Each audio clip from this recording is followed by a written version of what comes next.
Welcome to What the Foster, a podcast dedicated to giving a voice to the voiceless. With all the misconceptions about foster care out there, we think these stories will shed some light on what it really means to spend time in the system. What the Foster is produced by Embrella, a New Jersey foster care nonprofit, and I'm Rachel Turan. As a content warning, this episode features discussion of childhood sexual abuse.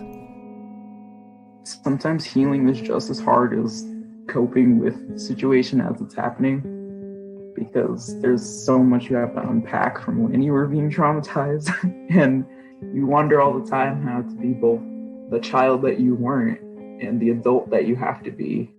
That's Sophia. She's a former New Jersey foster care scholar and a recent graduate with a degree in animation from Maryland Institute College of Art. We first chatted via Zoom when she won the DCF Award for Outstanding Youth of the Year. Sophia has thought a lot about healing from what she experienced in childhood, and she was brave enough to share some of her story with us.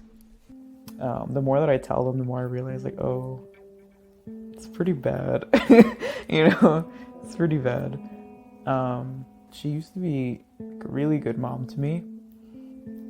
That it was up until I was around 7 or 8, and I like to say that's where my childhood actually ended, was when I was 7 or 8.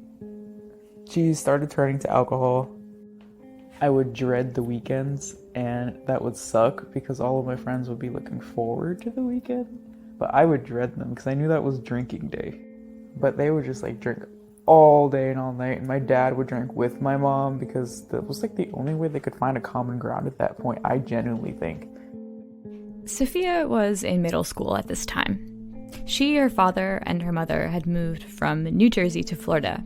Her mother didn't have the best relationship with her family, and it was cheaper to live in Florida, so they hoped there would be some more opportunities there. It didn't really get any better. Poverty hit pretty hard, and I think it really affected my mom a lot.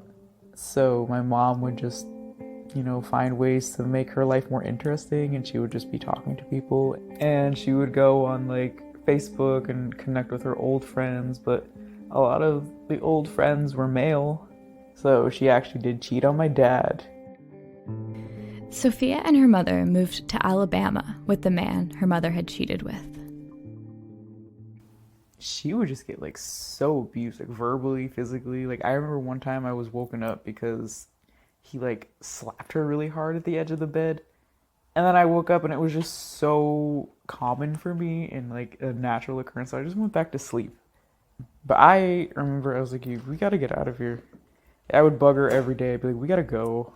You just gotta do it. We just gotta go. I know you're scared, but we gotta go. I was so sick of it. Sophia and her mother went to a women's shelter, and then took a bus back to Florida to live with her dad again. But things between her parents still weren't very good. It really wasn't until this one night I was sleeping over at a friend's house, and I knew something was wrong because my dad didn't come pick me up. I said to my friend, I was yeah, I don't even want to know what's happening. I don't even want to go home. And the whole ride there, it was what am I going to come home to? What is going to happen? I found out that it wasn't my dad who did anything. It was my mom being an aggressor, and then she gets mad. So she called the police when she was really drunk. And I already knew that's what happened because my dad would never touch my mom. And it was because of that I was can we just go? I'm so tired. So we ended up getting involved with Child Protective Services back there in Florida.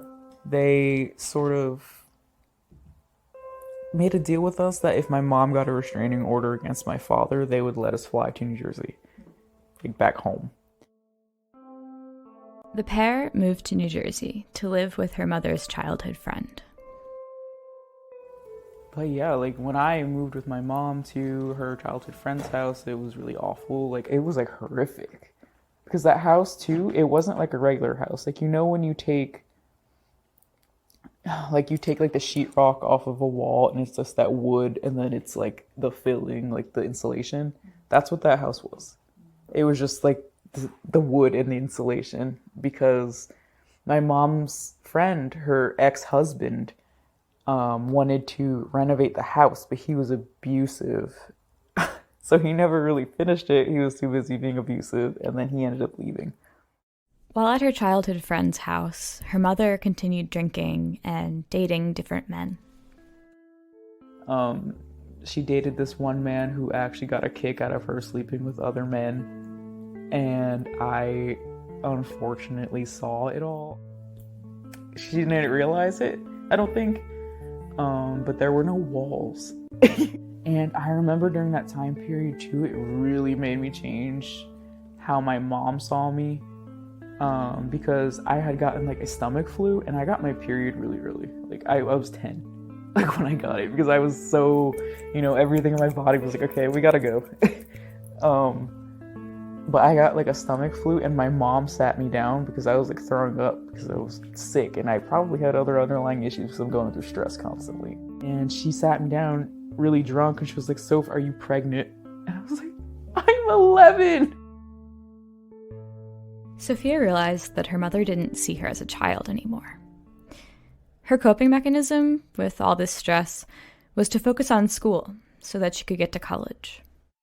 I left my mom's house at 16. I finally got involved with like DCP&P and all that. I was in like the hospital for a month because I was on like suicide watch and all that, and then I was going to live with my aunt, and I lived with her from 16 up until I was 18, and honestly it was not a good time for me, really. She, I would say, was just as bad as my mom, which sucked because she was more emotionally and manipulatively abusive than my mother was.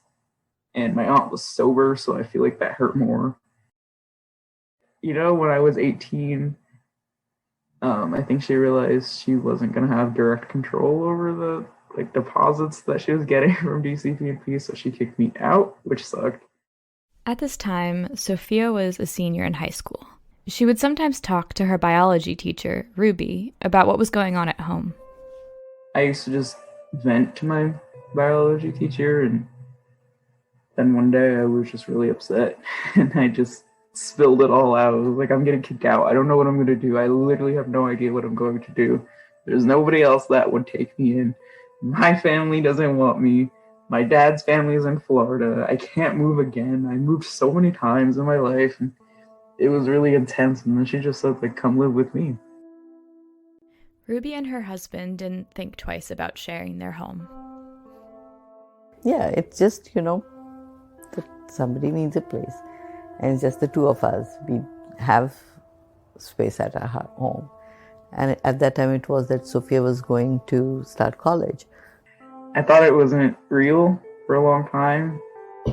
After I was living here for about a year or two, I thought it wasn't real. This was the first time that Sophia felt truly cared for.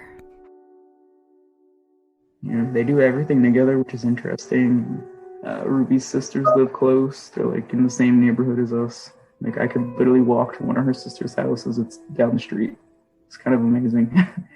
Because I lived right next door to one of my aunts when I lived with my mom, but it did not feel like we were related at all. We did not talk. We ignored each other. Like my mom was upset with her sister once, and her sister refused to take me to school the next day, even though she was my ride to school. Like that was the dynamic I grew up with. That is what I knew.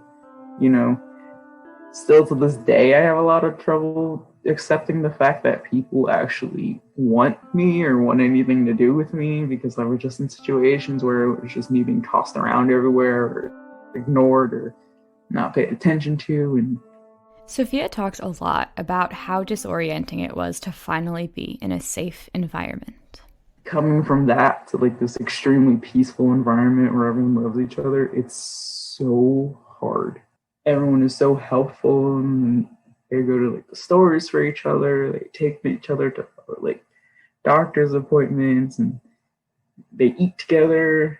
I'm here, and everyone's sharing stories with each other and being open and joking and loving. And it's just so hard to understand that this is my reality now. A lot of the times it makes me upset because I never had that. And then my brain is always like, but now you do. So maybe try. But then my other part of me is like, but I will never understand. I don't know how to do any of this. And it's an everyday struggle, really. It's so much work to not only be your own parent, but then when you're an adult and you're out of the situations that you're in, you want to relive a childhood. You want to go back and have that. But now you have the social expectations of an adult, even though you've been an adult your entire life. And it just sucks. And there's so much to balance. And you have to have a trust. And then you already have trust issues. And you have to constantly communicate and be like, listen, I know that you don't hate me, but patience from you, patience from your family, patience from your friends, your relationships, your everything. And sometimes that's just so hard to find. She acknowledges how her role as a parentified child led to her wanting to protect her neglectful caregivers. And you sort of do this weird thing where you take on the role of a parent when your parents are kind of absent. You kind of like that weird protective mindset when you're in that. I mean, not everybody does, but throughout the time that I've been open about the things that I went through, most of it is because I spent a lot of time being quiet about it. Not only protect me from having another situation that I'd have to deal with that was stressful, like being separated from family, but I didn't want other people to judge the people in my life because they were still my caretakers, you know? We don't really know what we're doing until after the fact.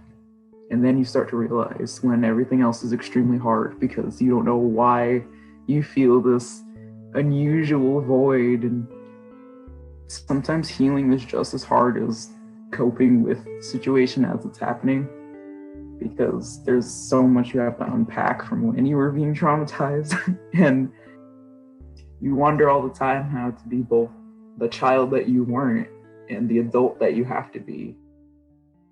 I mentioned before that Sophia is an artist, and she feels incredibly lucky to have found such a powerful outlet. I think as far as I can remember, I've been drawing or painting. There's one picture of me where I'm in a high chair and I'm painting. So it's just been, I was born holding a paintbrush, basically. Yeah, I don't know. Like, some people have stories on how they got inspired one day and wanted to do art, but it's just always been an extension of me. Just as long as I can remember, even the parts that I can't remember. I don't know. I'm pretty fortunate in the aspect that I was kind of like given the emotional outlet of art. I think about that a lot, actually. It feels like it almost prepared me for the life that I was about to have. Sophia finds that a lot of her artwork has to do with her experiences.